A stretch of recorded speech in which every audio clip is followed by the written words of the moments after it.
উচ্ছেদ চলিব বৃহত্তৰ বংৰাৰাণী। আহাৰমহীয়া পথাৰত খেতিয়কৰ সলনি ভিৰ কৰিছে চৰকাৰী জৰীপকাৰী দল। ৰাণী অঞ্চলত ভিৰ কৰিছে মণ্ডল গাঁও প্ৰধান সহিতে এটি বিশেষ দল। আজৰা আৰু পলাশবাৰীৰ ৰাজচক্ৰৰ অন্তৰ্গত মণ্ডল আৰু গাঁওবুঢ়াই দিন ৰাতি একাকাৰ কৰি এইবাৰ নামি পৰিছে আহাৰমহীয়া পথাৰত। মহানগৰীৰ আজৰা আৰু কাষৰীয়া পলাশবাৰীৰ ৰাজচক্ৰৰ অন্তৰ্গত 16খন গাঁৱত দিন ৰাতি একাকাৰ কৰিব লগা হৈছে মণ্ডল আৰু গাঁওবুঢ়াই। এই 16খন গাঁৱৰ হেজাৰ হেজাৰ পৰিয়ালৰ পৰা চৰকাৰে হেনো কাঢ়ি ল'ব প্ৰায় 6,662 বিঘা ভূমি।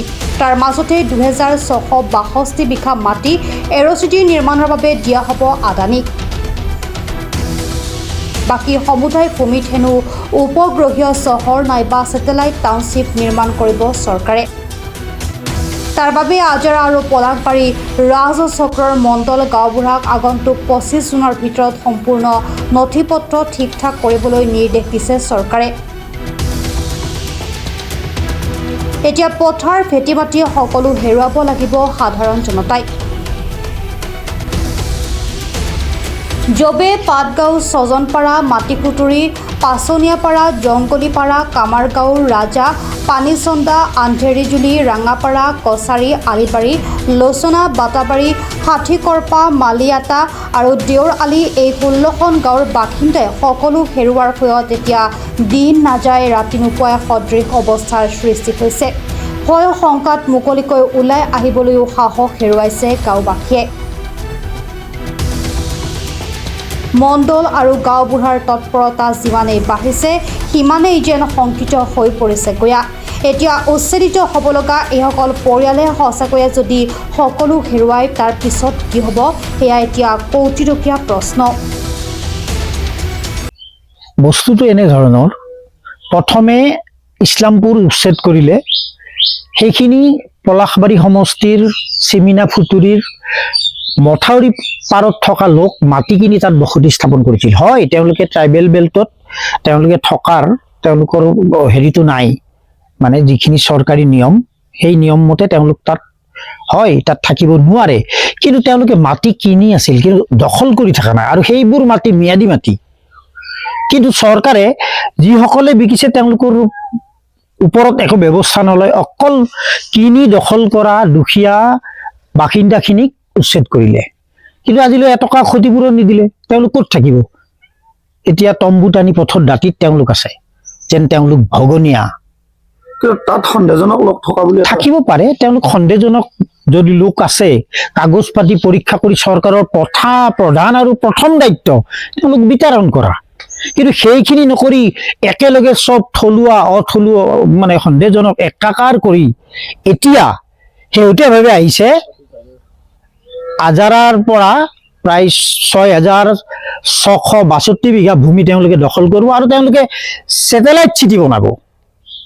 আজাৰা আৰু পলাশবাৰী ৰাজচক্ৰ মিলি 6,000ৰ অধিক 6,662 বিঘা মাটি তেওঁলোকে এৰ'চিটি বনাব, টাউনশ্বিপ বনাব। তাৰ পিছত আহিল আপোনাৰ আল্লিবাৰী, ধৰমপুৰ। আল্লিবাৰী ধৰমপুৰে সেই খেনাআল্লিবাৰীতে খেতি বাতি কৰি খাই লৈ থাকে, চব কৃষিজীৱী। আৰু আল্লিবাৰী এটা কথা চৰকাৰে সকীয়াই দিব খুজিছো যে আল্লিবাৰী আৰু ধৰমপুৰ এখন ৰজাদিনীয়া গাঁও, য'ত আল্লিবাৰী সত্ৰ নামৰ ৰজাৰ দিনত এখন সত্ৰ আছে এতিয়াও। সেই সত্ৰত থকা মানুহখিনি কিমান আওপুৰণি, আজি 100 বছৰ আগৰ পুৰণি গাঁও। সেইখন গাঁৱক তেওঁলোকে বাৰে বাৰে ছাৰ্ভে কৰি আছে, মণ্ডল টিম এটা পঠিয়াই দি সদায় তেওঁলোকে কাগজ চাই। আজি এডিচিয়ে মাতিছে হেনো, তেওঁলোকক বাৰে বাৰে তাৰমানে দিগদাৰ দি আছে যে পৰীক্ষা। কিছুমানে কয় আপোনালোকৰ কাগজ আছে, আপোনালোক নুঠে। কিছুমানে কয় সেইখিনি উঠাম, আপোনালোকক নুঠাওঁ। কিন্তু খেতি ভূমিখিনি উঠাব অপেনলি কয়। বিধায়কগৰাকীয়ে হেনো কয় যে খেতি ভূমি যাব। কৃষি ভূমি যদি যায় খেতিয়ক পৰিয়ালটোৱে কি খাব? আৰু এওঁলোকক আচলতে মাটিৰ মূল্য দিব, কিন্তু সংস্থাপন নকৰে বুলি সংস্থাপন কৰবে দিব চৰকাৰৰ ঘৰত চাকৰিয়ে নাই কৰবে সংস্থাপন দিব এতিয়া থলুৱাৰ মাটি গাড়ী আটাইতকৈ দুখজনক আৰু আতংকিত হৈ পৰিছে ৰাইজে আতংকিত হৈছে ৰাইজে কোনো পধ্যে কোনো মাটি এৰি দিব খোজা নাই গতিকে আদানীক মাটি দিব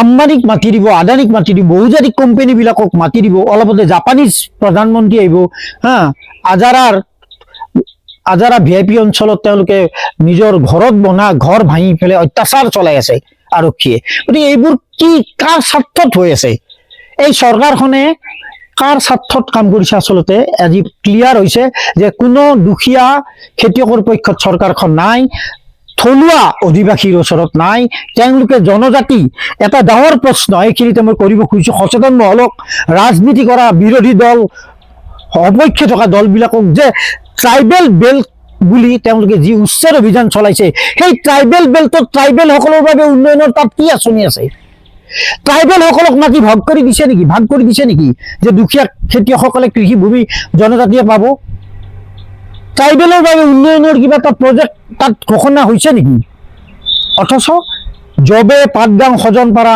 আন্ধেৰিজুলি ৰাঙাপাৰা কছাৰী আলিবাৰী ইয়াতে মোটামুটি আধাতকৈ বেছি সংখ্যক জনজাতি লোক 16খন গাঁৱত মানে 60% জনজাতীয় লোক বড়ো ৰাভা আদিবাসী এইসকলক উচ্ছেদ কৰি তেওঁলোকে কি প্ৰমাণ কৰিছে তেওঁলোক যে চলোৱা বিৰোধী তেওঁলোক যে সঁচাকৈ কোম্পানী বণিক গোষ্ঠীৰ দালালি কৰি আছে সেইটো স্পষ্ট হৈ পৰিছে আমি চৰকাৰক সকীয়াই দিব খুজিছোঁ মই নিজে এজন খেতিয়কৰ লগত কাম কৰি থকা মানুহ আমাৰ পথাৰখনো যদি যায় মোৰ নিজৰে খানা আলিবাৰীত মাটি আছে মোৰ মাটি যায় যদি মই খেতি কৰি ক'ত ভাত খাম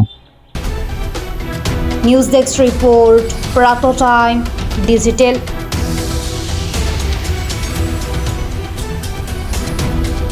শদিয়াৰ পৰা ধুবুৰীলৈ বৰাকৰ পৰা ব্ৰহ্মপুত্ৰলৈ সকলোৰে মাজত চিনাকি এটা নাম প্ৰাতঃ টাইম থলুৱা ভাষা কৃষ্টি আৰু সত্য বাতৰিৰ আধাৰত প্ৰতিষ্ঠিত খবৰ প্ৰাতঃ টাইমৰ প্ৰতিটো বা বাতৰি পুংখানুপুংখভাৱে চাবলৈ Facebook YouTube website Twitter Instagram আৰু ব্লগাৰ পেজত লাইক আৰু ফ'ল' কৰক